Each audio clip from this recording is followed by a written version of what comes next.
All right, now we used 4 dots to make 4 petal flowers, and what we're going to do now is use a thinner stringer, which is actually about 1 millimeter thick, and we're going to make flowers that consist of 3 small dots, so there will be 3 petal flowers.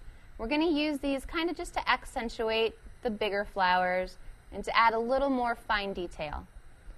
So what I'm going to do is kind of just pick some random empty spaces on my bead to put a series of 3 dots kind of in a triangle formation. And I'm going to let this white glass cool off so you can see that.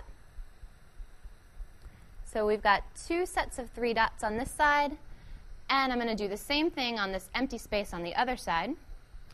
And just like the flowers with the 4 petals, I'm going to melt these dots flush to the surface, and I'm going to use a dental pick to plunge right in the middle of the petals.